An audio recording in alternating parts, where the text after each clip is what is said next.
안녕하세요. 저는 경기도에서 살고 있는 40대 초반의 여성입니다. 평범한 직장인이었던 남편을 만나 결혼했는데 남편이 사업을 시작하면서 그야말로 형편이 확 폈습니다. 남들은 저에게 힘들게 회사 다니며 일하지 않아도 되겠다고 부러워했지만 저는 남편 사업이 잘 되는 것과 상관없이 더 열심히 일을 해야 했습니다. 사업해서 돈 잘 버는 남편을 두면 뭐 합니까? 돈을 안 써도 너무 안 쓰는 사람이라 남편은 점점 재산이 늘어갔지만 저는 반대로 생활에 쪼들리는 이상한 인생을 살게 되었습니다. 친정에는 1원 한 푼 쓰는 걸 극도로 싫어하면서 시댁에는 아낌없이 퍼주는 사람이 바로 남편이었는데 이게 화근이었습니다. 자기 여동생이 결혼하는데 남편은 미래를 보고 투자하는 거라며 가진 재산을 아끼지 않고 지원했습니다. 하지만 욕심이 과하면 화를 부른다고 남편은 본인이 저지른 행동에 대해서 톡톡히 그 대가를 치러야 했습니다. 이게 다 돈에 대한 집착 때문이었죠. 남편을 만나 연애하던 시절 저와 데이트를 하면 남편은 제가 돈 쓰는 걸 정말 싫어했습니다. 왜? 내가 낼게. 자기 오늘 돈 많이 썼잖아. 오호, 데이트하는데 여자가 돈 쓰는 건 난 절대 못 봐. 그런 게 어디 있어. 됐어. 이걸로 계산해 주세요. 아, 정말. 같이 밥을 먹고 나면 남편은 저보다 먼저 일어나서 계산을 할 때가 많았습니다. 하지만 아무리 남편이 돈 많은 사람이어도 매번 이러는 건 부담됐습니다. 그리고 그때 남편은 저와 똑같이 평범한 직장인이라 저도 남편 주머니 사정을 다 알고 있어서 같이 돈을 쓰려고 했습니다. 남편이나 저나 둘 다 나이가 어느 정도 있는 상태에서 만났기 때문에 1년 반 정도 연애하다가 결혼을 했는데요. 매일 한 집에서 살게 되어서 정말 행복했습니다. 남편이 사업을 시작하기 전까지는 말이죠. 결혼하고 1년이 조금 넘었을 때 남편은 사업을 시작하게 되었습니다. 저는 평범하게 남들처럼 직장 생활하는 걸 바랐지만 남편은 사업을 하고자 하는 의지가 정말 강했습니다. 그래서 퇴근하고 집에 오면 저에게 사업 구상에 대해 설명해 주기도 했고 월급쟁이 연봉을 한 달 만에 벌 수 있다며 기대에 찬 모습도 보여주었습니다. 그래서 저도 남편이 사업하는데 잘해보라고 응원을 하게 됐습니다. 무조건 반대만 할 수도 없는 상황이었어요. 아직 아기도 없으니 일단 마음을 먹었으면 시작해보라고 했습니다. 그런데 남편의 사업은 시작 후 얼마 되지 않아 정말 잘 됐습니다. 대박까지는 아니어도 수입이 직장 생활을 할 때 벌었던 월급의 5배나 되니까 이렇게만 유지하면 너무 좋겠다고 생각했어요. 하지만 남편은 저와 생각이 달랐습니다. 에이, 여기서 안주하면 안 돼. 이 정도도 정말 괜찮은 거 아니야?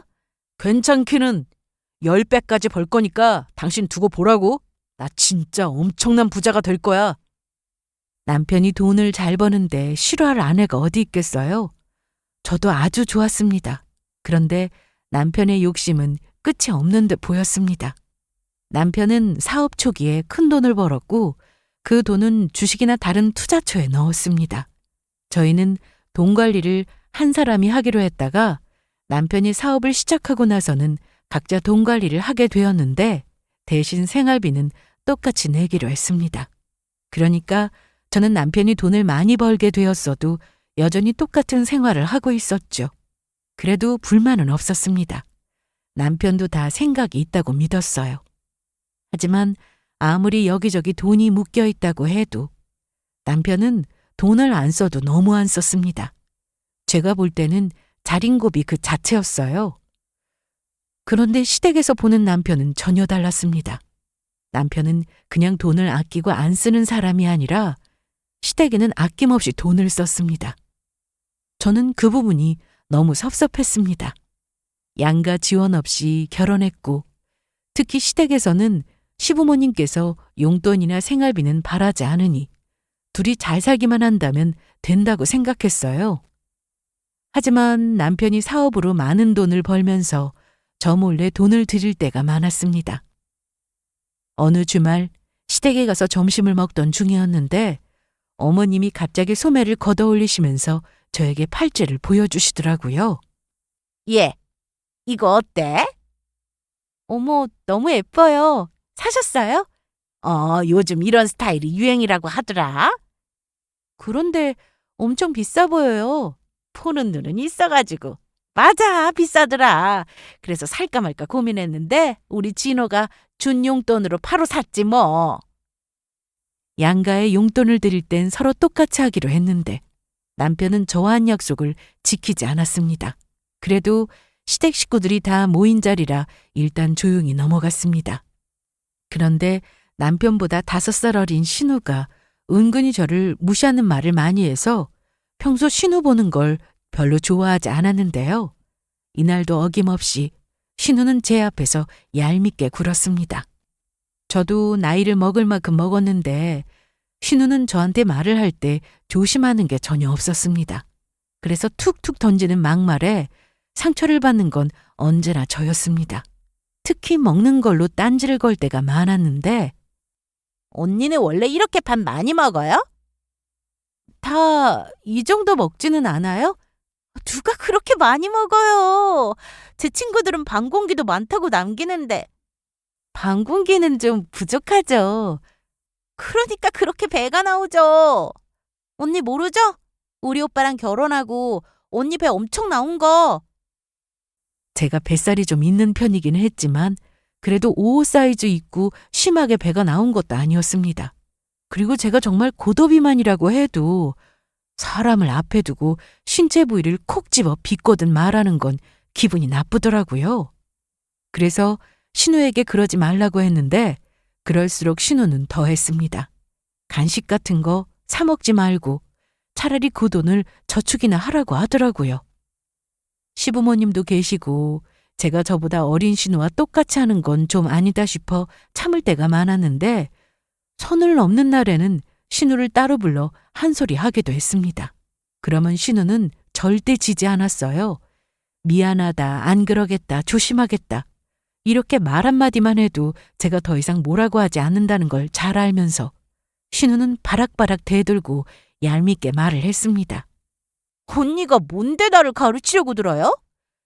이건 가르치려는 게 아니라 저한테 말을 좀 조심해달라고 하는 거잖아요. 그리고 그건 잘못된 게 맞고요.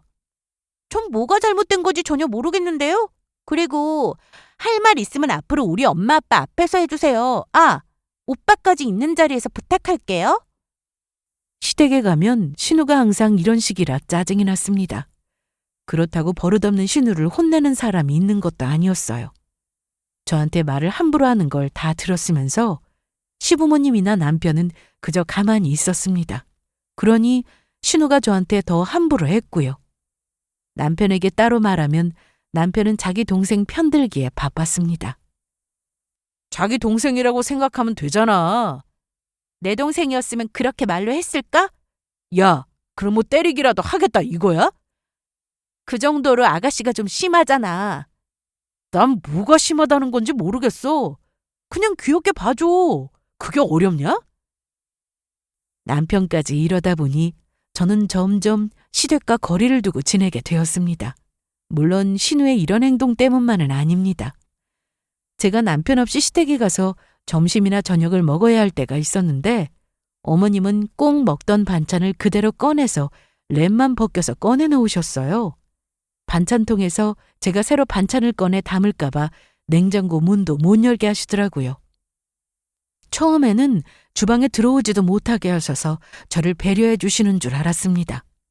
하지만 식탁 위를 보면 어머님 아버님이 낮에 드셨다가 랩만 씌워서 냉장고에 넣어두셨던 반찬들이 올라와 있었어요. 그릇 안에 밥풀도 들어있고 딱 봐도 먹던 반찬인 걸 알 수 있었습니다. 이제 세영이 너도 우리 가족인데 새 반찬 꺼낼 거 뭐 있어? 있는 거 그냥 먹으면 되는 거지. 안 그렇니? 얼른 먹자. 아이 그럼 먹던 거 다 먹고 새로 꺼내야지. 결혼 초에 있던 일이라 시어머니가 어렵고 불편하기도 해서 아무 말도 못했는데 어머님이 원래 이러시는 분이라면 제가 그러려니 하고 넘어갈 수 있습니다. 하지만 신우나 남편이 있을 땐 전혀 달랐어요. 어머님은 무조건 새로 지은 밥에 반찬도 통해서 새로 꺼내십니다. 물론 며느리보다 자기 아들딸이 더 소중하고 좋으시겠지만 대놓고 이런 식으로 저를 대하시니 제가 시댁에 가고 싶은 마음이 안 드는 건 당연했습니다. 남편은 제가 시댁에 잘 안 가니 자기라도 자주 가는 거라면서 퇴근 후 시댁에 들렀다가 오는 날이 많았습니다. 주말에는 오전에 가서 저녁 늦게나 되어서 왔는데 남편이 일하느라 바쁜 거면 저도 이해하는데 주말 내내 시댁에 가니까 너무 심하다는 생각이 들었습니다. 결혼 초부터 그랬으니 제가 남편과 시간을 거의 못 보냈거든요. 자기 부모님 보러 간다는데 못 가게 하는 것도 이상하고 해서 아무 말 안 했는데 어느 날 신우 남자친구가 인사를 왔다면서 제 앞에서 칭찬을 했습니다. 미정이가 벌써 결혼할 나이라는 게 안 믿긴다. 아직도 내 눈엔 꼬맹인데. 아가씨 결혼해? 아니, 결혼이 뭐 하고 싶다고 당장 하나? 아까 퇴근하고 엄마 보러 갔는데 미정이 남자친구가 인사를 왔더라고. 그런데 얘기해보니까 사람 참 괜찮더라.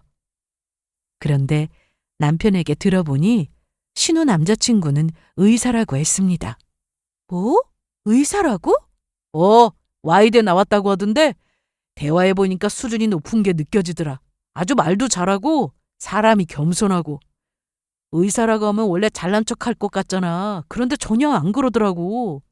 아, 그래? 자기도 같이 봤으면 좋았을 텐데. 암튼 우리 집 이제 앞으로 편하게 살겠다. 집에 의사 한 명 있으면 병원 가는 것도 쉽고 집에서 편하게 진찰도 받을 수 있고. 제가 알기론 신우이는 동갑내기 중학교 동창하고 오래 연애하다 헤어져서 한동안 남자는 안 만난다고 했었는데 갑자기 의사 남친이 생기고 인사까지 왔다고 하니 좀 놀랐습니다. 신우를 무시하는 게 아니라 집에 인사까지 올 정도면 진지한 관계라는 건데 만난 기간이 정말 짧은 것 같아서 남편에게 물었습니다. 그런데 아가씨는 언제 남자친구를 사귄 거야? 그 동갑내기 친구랑 꽤 오래 사귀지 않았나? 그랬지. 만난 지 오래된 것 같진 않더라. 그런데 그게 뭐 중요하냐? 오래 만나야 결혼할 수 있는 것도 아니고 하루를 만나도 서로 눈 맞으면 결혼하는 거지. 원래 장기 커플이 결혼으로 이어질 가능성이 희박한 거 몰라? 결혼은 타이밍이야.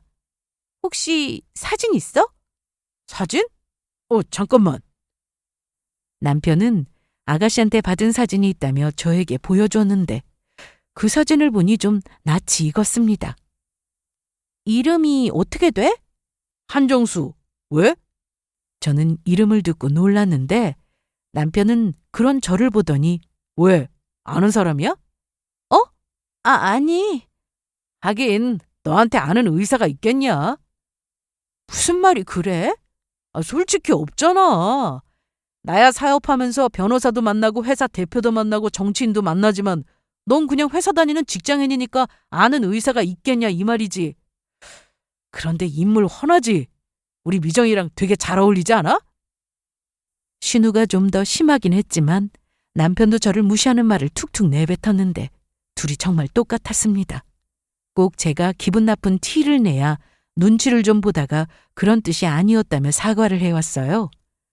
이날도 은근히 저를 무시하고는 농담이라며 사과를 했고 이내 자기 집에 의사가 들어오게 생겼다며 아주 콧노래를 불렀습니다.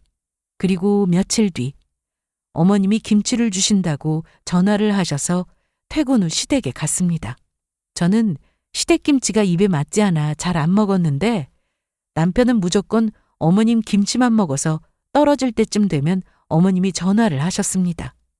남편이 가지러 갈 때도 있는데 사업하는 사람이라 퇴근 시간도 일정하지 않아 제가 가서 받아오는 날이 많았어요. 그런데 이날 어머님도 저를 보더니 신우의 남자친구 자랑을 늘어놓으셨습니다. 어서 와. 퇴근하고 오느라 고생했다. 아니에요. 저기 식탁에 김치통 꺼내놨어. 네. 그럼 저 이만 가볼게요. 오자마자 가려고? 차나 한잔하고 가. 원래 김치나 다른 반찬을 주신다고 해서 시댁에 가면 반찬통만 들고 바로 집에 왔는데 이날은 어머님이 얘기나 좀 하고 가라고 하셨습니다. 얘기 들었지? 네? 아, 아가씨요? 그래, 우리 미정이가 글쎄 의사랑 결혼하겠다고 하네. 저번에 우리 진호는 집에 와서 얼굴 보고 갔는데 너도 궁금하지? 잠깐만 내가 사진 보여줄게. 이미 봤어요. 진호가 보여줬구나. 보니까 어때? 인물 너무 좋지? 딱 봐도 똑똑하게 생겼어. 사진보단 실물이 더 나은데. 내가 다시 인사 오라고 할 테니까 그때 너도 와서 같이 인사해. 네. 어머님은 저를 붙들고 계속해서 신우 남친에 대한 자랑을 이어가셨는데 집도 괜찮게 살고 신우이한테 엄청 잘한다고 했습니다. 그런데 그때 신우이가 집에서 나왔습니다. 아가씨 집에 있는 줄 몰랐네요. 마스크팩 붙이고 깜빡 잠들었어요. 아니 근데 둘이 무슨 얘기를 그렇게 해요? 방에서 들어보니까 내 얘기 같던데. 그래, 네 얘기 좀 했다. 우리 정수 씨 얘기했구나? 그래. 시모는 한껏 신나 보이는 얼굴이었고 신우는 어깨에 힘이 빡 들어간 상태였습니다. 저는 더 듣고 싶지도 않고 차도 막힐 것 같아 집에 가려고 일어났는데 혹시나 싶어 신우이에게 물어봤습니다. 아가씨, 왜요? 남자친구 일하는 병원이 어딘지 알 수 있을까요? 그건 왜요? 혹시 찾아가려고요? 절대 안 돼요. 바쁘게 환자 보고 있는데 뭐하러 가요? 아니, 찾아가려는 건 아니고 그게 아니면 왜 묻는데요? 신우는 갑자기 신경질을 냈습니다. 생각해보니까 기분 나쁘네? 아니, 우리 자기가 의사가 맞는지 혹시 의심하는 거예요? 저희가 그 정도도 모를까 봐요? 사람을 뭘로 보고 내가 의사랑 결혼한다고 하니까 배 아파요? 아가씨, 제가 배 아플 게 뭐가 있어요. 결혼은 신중해야 하니까 잘 알아보라고 한 것뿐인데 내가 알아서 하니까 언니는 신경 꺼요. 짜증나. 그래, 넌 왜 말을 그렇게 하니? 얼른 가라, 차 막힐라. 저는 김치통을 들고 집에 왔는데 신우이의 그 뾰족한 말투 때문에 기분이 상한 건 저도 마찬가지였습니다. 그런데 남편까지 제 기분을 상하게 하더라고요. 무거운 김치통을 들고 낑낑대며 들어왔는데 남편이 저를 보더니 한 소리 했습니다. 세영아, 넌 우리 집에 갔으면 김치만 받아오지 왜 쓸데없는 얘기를 해서 우리 미정이 기분 상하게 하냐? 뭐? 좀 전에 통화했어. 너 내 동생한테 의사가 맞긴 하냐고 했다며? 어떻게 그런 말을 해? 내가 언제 그런 말을 했다고 그래. 병원이 어디냐고 물은 것뿐인데. 그게 그 말이지. 그리고 네가 상당히 의심하는 눈빛으로 말했다는데 내 동생이 의사랑 결혼하는 게 안 믿어져서 그래? 퇴근하고 시댁에 다녀와서 피곤한데 남편까지 저러니 온몸에 힘이 쫙 빠졌습니다. 저는 계속 다투기 싫어서 김치통을 냉장고에 넣고는 바로 씻고 일찍 자려고 누웠는데 남편은 그새 뭐 때문에 기분이 또 좋아졌는지 헤헤거리며 제 옆으로 와서는 신우에게 신혼집을 해준다고 했습니다. 뭐? 집을 사준다고? 그래. 나한테 하나뿐인 동생인데 오빠가 집 하나 못 해주겠냐? 마음 같아서는 강남에 진짜 좋은 집 사주고 싶은데 그건 무리고 병원에서 가까운 곳에 아파트 얻어줘야지. 그런데 남편이 알아본 아파트는 매매가가 5억이었고 집만 해주는 게 아니라 가구며 가전이며 다 채워줄 거라고 했습니다. 자기 동생 자기가 챙긴다는데 제가 반대할 이유는 없었지만 이건 너무 과하다는 생각이 들었습니다. 그리고 저에게는 여기저기 투자해서 가진 현금이 없다고 해놓고 시댁에 쓰는 돈은 어디서 저렇게 나오는지 제가 대놓고 물었습니다. 아가씨 결혼하는데 보태주는 건 나도 동의해. 그런데 신혼집이 5억에 가전 가구까지 그걸 다 당신이 해준다고? 돈은? 내가 돈이 없냐? 여태 번 돈이 얼만데. 이런 날을 위해 내가 그렇게 아끼고 모은 거다. 당신 나한테는 돈 여기저기 묶여 있어서 돈 없다고 하지 않았어? 그래서 생활비도 주다가 말고. 필요하면 빼는 거지 뭐. 남편은 신혼집을 포함해서 엄청나게 지원을 하겠다고 했고 그렇게 해도 남는 장사라는 말을 했습니다. 당신 동생이 결혼하는 건데 무슨 장사? 네가 뭘 모르나 본데 이게 다 미리 투자하는 거야. 미래를 보고. 우리 집에 의사가 생기는 건데 나중에 봐라. 사업할 때 분명 도움될 거다. 심지어 남편은 예비시 매부의 개업까지 해줄 생각을 하고 있었습니다. 생각해봐. 개업해서 잘 되면 누가 호강하겠냐? 내 동생이지? 그럼 우리 미정이가 내 사업에 도움 안 주겠어? 너는 그 생각이 짧아서 문제야. 이날 저는 결국 폭발했습니다. 돈이 넘쳐나면 자기 가족한테 좀 쓸 수도 있죠. 하지만 몇 달 전 친정에서 돈이 급히 필요할 때 남편의 반응은 이번과 달라도 너무 달랐습니다. 당신 정말 너무한다. 저번에 우리 엄마 병원비 때문에 급하게 돈 필요했을 때 당신 나한테 뭘 했어? 뭐? 그때 내가 뭘 했더라? 돈이 없어서도 아니고 아까워서 못 준다고 했단 말 기억 안 나? 내가? 그래. 아, 기억난다. 정확히는 여기저기 투자한 곳이 많아서 당장 돈을 끌어올 수 없다고 했잖아. 네가 듣고 싶은 말만 기억하면 어쩌냐? 다른 사람들이 들으면 오해하겠다. 아까워서 못 준다는 말에 내가 화냈더니 저렇게 말해놓고 뭐? 오해? 남편은 제가 따지듯 얘기하니 갑자기 신경질을 냈는데 아이씨, 야, 너라면 안 그러겠냐? 내 가족한테 쓰는 돈이면 몇 억을 써도 아깝지 않지만 너네 집에서 돈 달라고 해서 주면 그거 돌려받을 수는 있고? 솔직히 네가 대신 갚아줄 것도 아니고 그런 부탁은 나도 부담스러워. 뭐라고? 막말로 사업하는 내가 쓰잘데기 없는 곳에 돈을 쓰겠냐? 어? 이 말을 듣는데 피가 거꾸로 솟는 기분이었습니다. 아무리 그래도 결혼해서 부부로 살고 있으면 시댁과 똑같이는 아니더라도 친정에서 도움이 필요할 때 조금이라도 신경을 쓰는 게 맞다고 생각했습니다. 사정이 안 돼서 못 해주는 것과 해줄 수 있음에도 저런 식으로 말하고 안 해주는 건 천지 차이였습니다. 저는 물론 친정 식구들을 어떻게 생각하길래 저런 말을 아무렇지 않게 내뱉을 수 있나 싶어서 저도 한마디 했습니다. 아, 그래? 쓰잘데기 없다고? 말꼬투리 잡지 마라. 내가 볼 땐 네 동생한테 쓴 돈이 제일 아까울 것 같은데? 뭐? 야, 어디 헛소리야? 내 동생한테 쓰는 돈이 제일 투자 가치가 높은데 멍청하면 가만히나 있어. 내가 다 알아서 할 테니까 넌 빠져 있으라고. 아, 그래? 알았어. 그럼 난 당신 말대로 가만히 있을게. 됐지? 저렇게 크게 싸웠는데 남편과 제가 사이가 좋을 리가 없었습니다. 물론 그전부터 남편으로부터 받은 상처도 있었고 시댁에서 시모나 신우한테 받은 무시 또한 저한테는 상처로 남아 있었습니다. 시댁이야 왕래를 자주 안 하면 그만이어서 그러던가 말던가 제가 무시하면 됐지만 남편은 달랐어요. 제가 믿고 의지해야 할 사람이 저 모양이니 제가 어떻게 남은 인생을 함께 할 수 있겠습니까? 그래서 저도 이혼 생각을 하게 되었습니다. 저는 그날 이후 남편의 말대로 신우 결혼에 대해서 아무것도 신경 쓰지 않기로 했습니다. 남편은 여전히 시댁에 거의 매일같이 갔고 특히 자기 여동생 결혼 준비에 대해서 그 누구보다 적극적으로 나섰습니다. 상견례도 아직 하지 않았는데 남편은 신우 남자친구에게 이미 많은 돈을 건넨 상황이었습니다. 병원 개업할 때 필요한 돈과 신혼집 매매 대금이라고 하더군요. 뿐만 아니라 자기 동생 좀 잘 봐달라며 금목걸이와 명품 시계 그리고 두 사람의 결혼 반지까지 모두 남편이 비용을 댔습니다. 그러니 시부모님도 좋아하셨고 아들 잘 둔 덕에 의사 사위를 보는 거라고 하셨습니다. 저는 그런 남편이 너무 한심하게 보였습니다. 그런데 며칠 뒤 남편이 평소처럼 일을 마치고 시댁에 갔다가 왔는데 저에게 전화를 해서는 주차장으로 좀 내려오라고 하더라고요. 왜?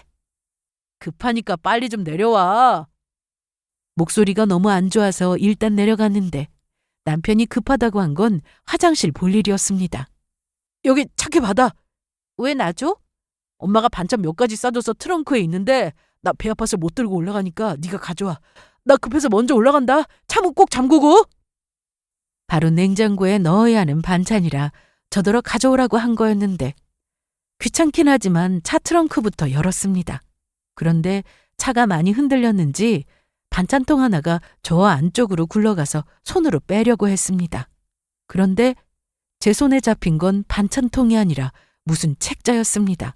꺼내보니 보험 증서였습니다. 당연히 남편이 가입한 보험이라고 생각해서 다시 넣어두려고 했는데 첫 장을 넘겼더니 제 이름이 바로 보이더라고요. 아니, 이게 뭐지? 강세형님 보험 가입을 감사드립니다. 저는 가입한 적 없는 보험이었는데 계속 넘겨보니 보험계약 청약서가 나왔고 자세히 보니 생명보험이었습니다. 그걸 보는데 손이 덜덜 떨렸어요. 심지어 제 이름으로 가입된 보험은 총 2건이었습니다. 구석에서 책자 하나를 더 발견했는데 둘 다 제가 사망하면 돈이 많이 나오는 종신보험이었습니다. 일단 저는 반찬통과 그 책자를 들고 집으로 들어왔습니다. 남편은 제가 들어오든 말든 신경도 쓰지 않고 소파에서 맥주 한 캔을 마시며 TV를 보고 있었어요. 제가 들어오니 얼굴도 안 보고 너는 뭐 한다고 이제 들어오냐? 운동한다고 계단으로 왔거든. 저는 대충 둘러대고 반찬통을 냉장고에 넣고는 방에 들어와서 보험 내역을 자세히 봤습니다. 수익자는 남편이었는데 대체 무슨 생각으로 저 모르게 가입을 했나 싶더라고요. 바로 나가서 물어볼까 하다가 조용히 넘어갈 일은 아닐 것 같아서 일단 다음 날 제가 직접 보험사에 전화해서 확인해 보기로 했습니다. 이런 상황에 잠이 오지 않는 게 당연했어요. 남편은 피곤했는지 맥주를 마시다 소파에서 바로 잠이 들었는데 저는 새벽까지 뜬 눈으로 날을 새고는 평소보다 빨리 출근을 했습니다. 회사에 도착 후 오전 9시가 넘어서 바로 보험사에 전화를 했습니다. 그런데 가입한 게 맞다고 했습니다. 일단 전화를 끊고는 이걸 어떻게 해야 하나 고민했습니다. 너무 소름이 끼쳤고 남편이 너무 무섭게 느껴졌어요. 그 사이 상견례 날짜가 다가왔는데 저는 애초에 참석할 생각이 없었습니다. 그런데 남편이 저더러 같이 가서 조용히 앉아만 있으라고 했습니다. 그리고 저도 생각이 바뀌어서 참석하게 되었습니다. 남편은 상견례 날 저에게 계속 당부하듯 얘기했습니다. 오늘 진짜 조용히 있을 거지? 그럼 내가 아가씨 상견례 자리에서 무슨 말을 하겠어? 약속한 거다. 조용히 밥만 먹을 테니까 걱정하지 마. 제가 돈 때문에 여전히 섭섭한 게 남아있는 줄 알고 상견례 자리에서 무슨 실수라도 할까봐 걱정이었는지 남편은 가는 차 안에서 계속 조용히 하라는 말만 반복했습니다. 그리고 몇 분 뒤 상견례 장소에 도착했는데 저는 웃으면서 시부모님과 아가씨에게 인사를 했습니다. 언니는 뭐가 그렇게 좋아서 웃어요? 오늘 좋은 날이잖아요. 아가씨 결혼 얘기가 오가는 자리인데 당연히 기쁘죠? 그래, 그렇게 웃으니까 보기 좋다. 오늘 내내 그렇게 웃거라. 알았지? 네, 어머니. 그런데 잠시 뒤 상견례장은 한바탕 소란이 일어났습니다. 그야말로 난리가 났죠. 저희가 먼저 와서 기다리고 있는데 신우의 남자친구 가족들이 들어오기 시작하면서 서로 인사를 하고 여기까지는 좋았어요. 그런데 신우 남자친구가 이날 저를 보더니 화들짝 놀랐습니다. 저는 그러거나 말거나 반갑게 인사했는데 갑자기 안절부절 못했습니다. 안녕하세요? 예. 안녕하세요. 그런데 어디 불편하세요? 아닙니다. 자기야, 왜 그래? 어디 아파?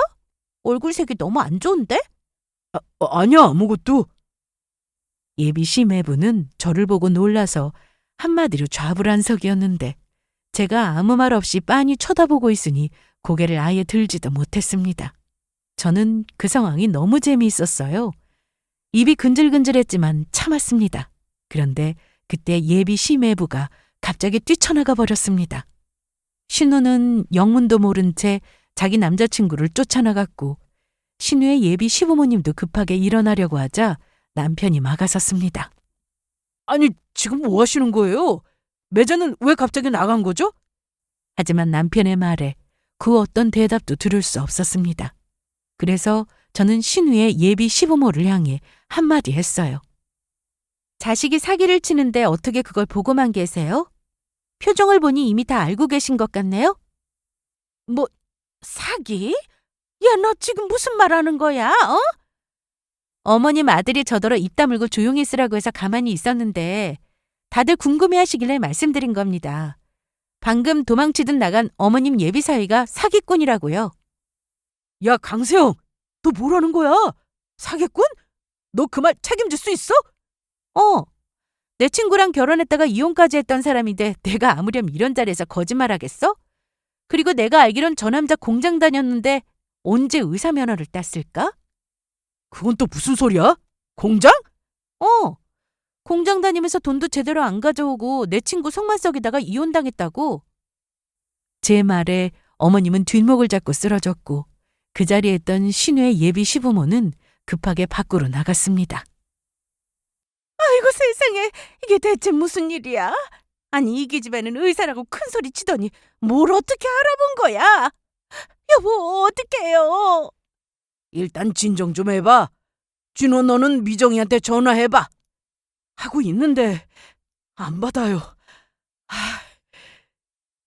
그런데 잠시 뒤 자기 남친을 쫓아나갔던 신우가 돌아왔습니다.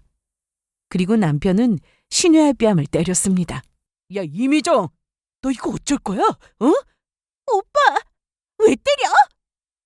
준호야, 말로 해라, 말로 해. 매제, 아니, 저 자식 이혼남이라는데.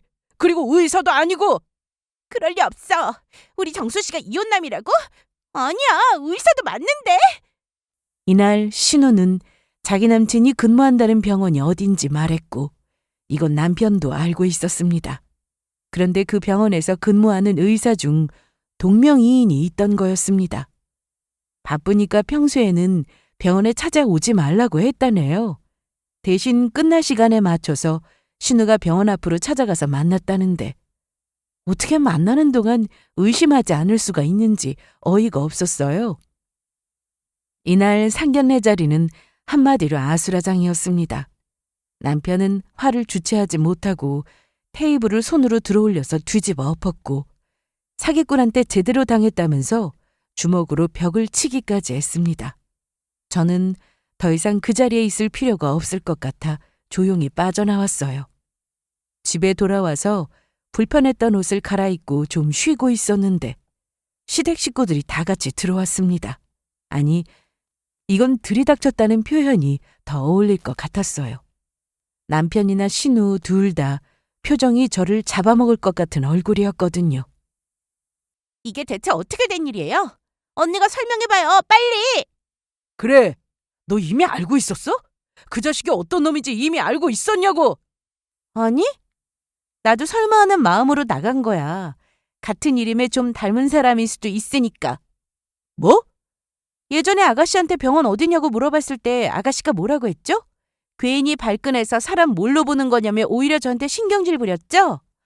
제가 아가씨 남자친구 사진 보고 혹시나 했는데 이름까지 들으니 딱 그 사람이었어요. 제 친구 고생만 시켰던 그놈이요. 그래서 제대로 좀 알아보라고 하려고 병원 이름 물어본 건데 아가씨가 신경 끄라고 했잖아요. 야, 그럼 나한테라도 말을 했었어야지. 당신이 알아서 한다고 나는 가만히 있으라며. 빠져 있으라며. 그래서 하라는 대로 했는데 그게 또 문제니? 이날 시댁 식구들은 망연자실한 표정을 지었습니다. 특히 남편의 얼굴이 제일 심각했습니다.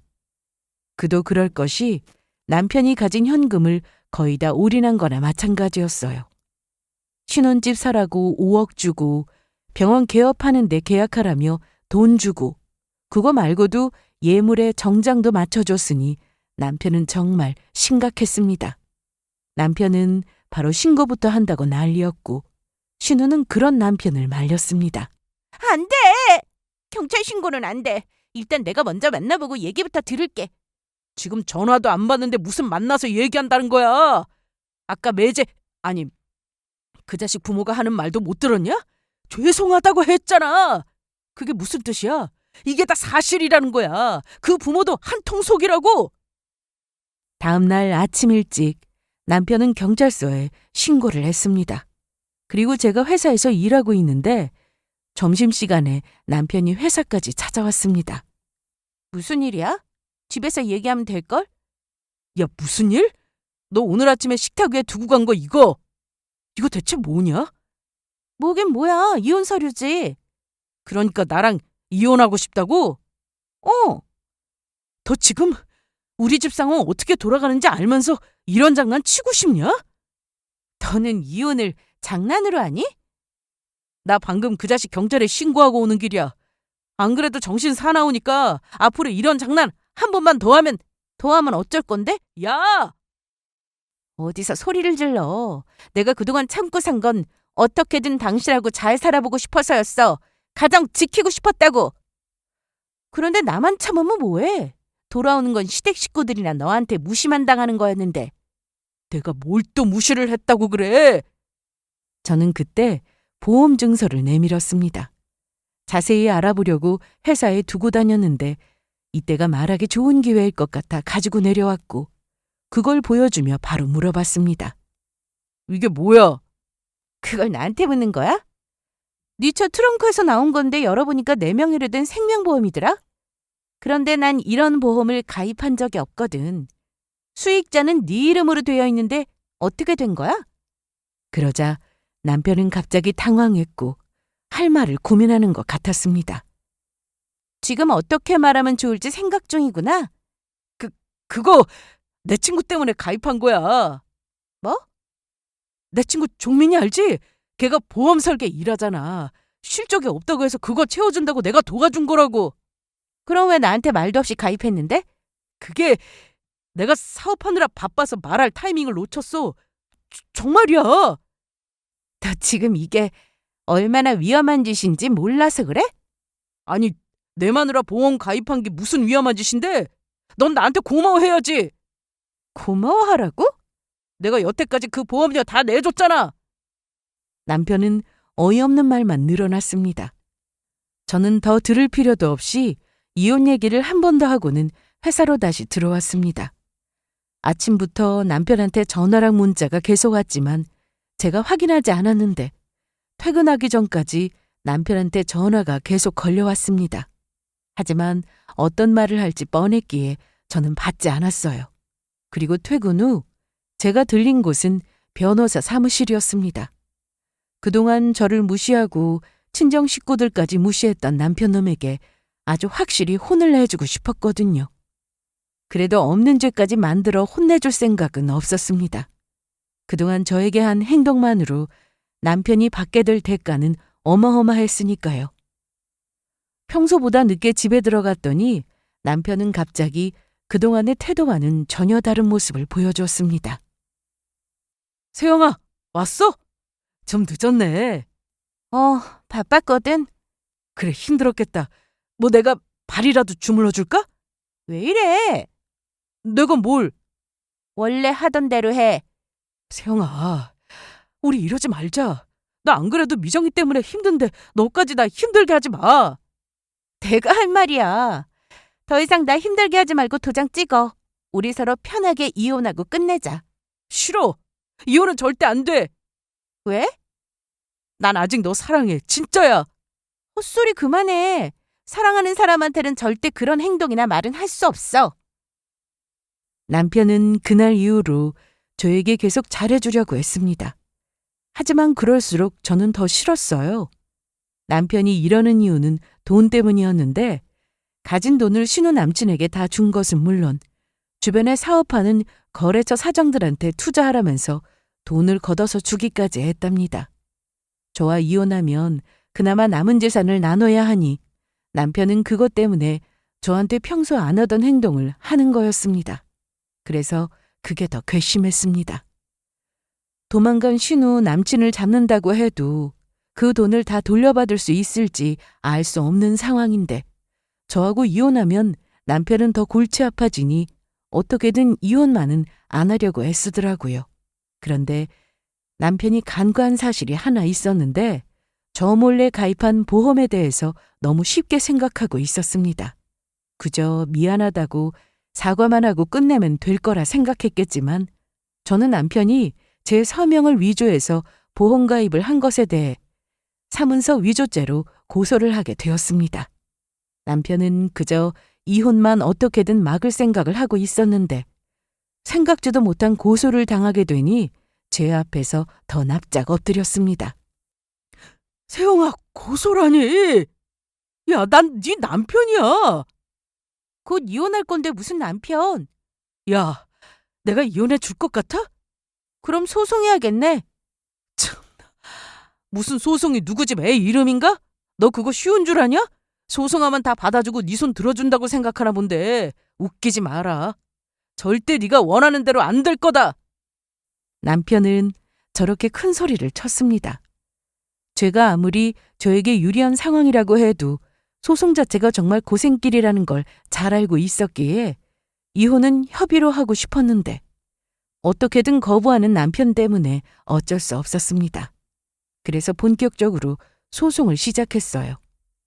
회사 일 때문에 바쁜데 이혼 문제까지 신경을 쓰다 보니 정말 하루가 어떻게 지나가는지 모를 정도였습니다.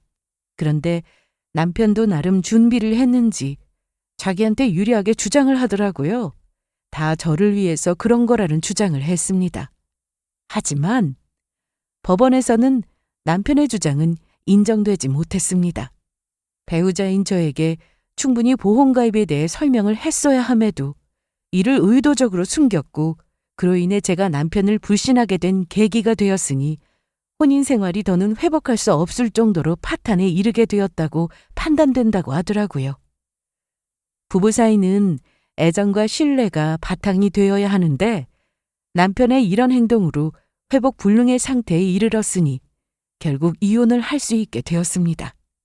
이혼 시 집에 대한 재산 분할은 물론 그동안 남편이 사업으로 돈을 벌어서 아주 작은 상가도 하나 가지고 있었는데 그것도 재산 분할에 포함되었습니다.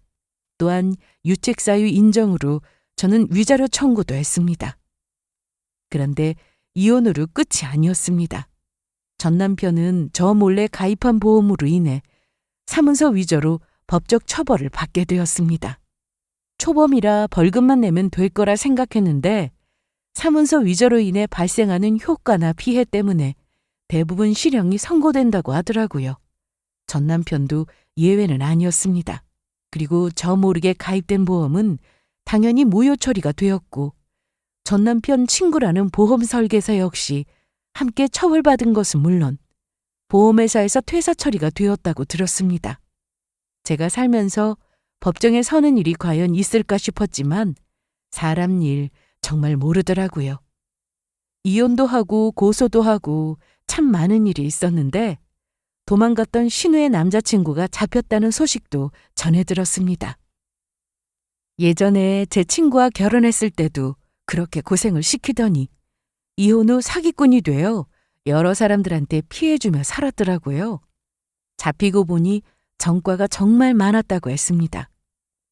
전 신우는 끝까지 믿을 수 없다고 매일 울고불고 정신을 못 차려서 결국 전 시모가 전 신우를 데리고 심리치료까지 받으러 다닌다고 했습니다.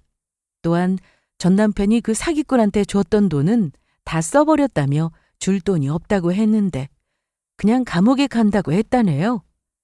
전 남편은 실형을 살고 나온 뒤 정말 힘들게 산다고 했습니다. 저도 별로 알고 싶지 않은 소식이었어요. 그런데 저를 찾아와 신세 한탄을 하고 제 탓도 하면서 도와달라는 말도 했습니다. 속이 다 시원하냐?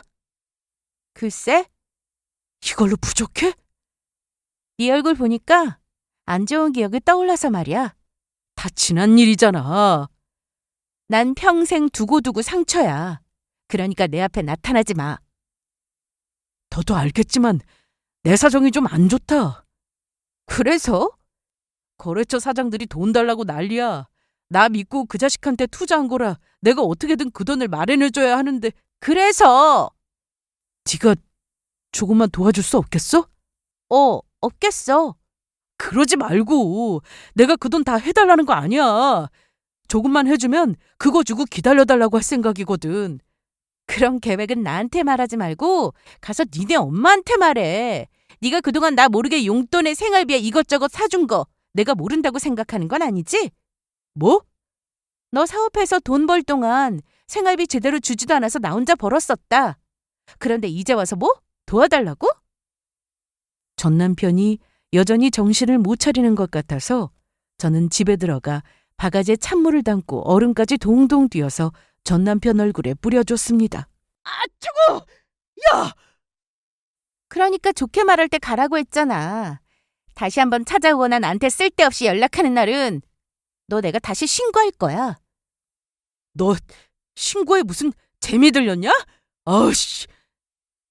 그래도 안 가길래 제가 다시 물을 떠오려는 신용을 하자 전 남편은 부랴부랴 돌아갔습니다. 정말 사람 인생 바뀌는 건 한순간인 것 같습니다. 한편으로는 전 남편이 사업을 하지 않았더라면 어땠을까 하는 생각을 해본 적이 있습니다. 그런데 그게 참 의미 없는 생각이더라고요. 전 남편은 그냥 원래부터 저런 사람이었고 제가 그걸 알지 못했던 거였죠. 저는 그날 이후로 전 남편을 보지 못했고 여전히 평범하게 직장 생활을 하면서 살고 있습니다. 연봉이 조금 올라서 저축액도 늘렸고 무조건 아끼기보다는 하고 싶은 것도 하면서 그렇게 살려고 합니다. 제 결혼 생활은 한마디로 엉망 그 자체였지만 앞으로가 더 중요하다고 생각합니다. 여러분들의 인생도 항상 밝게 빛나길 바라며 제 사연은 여기서 이만 마치겠습니다. 들어주셔서 감사합니다.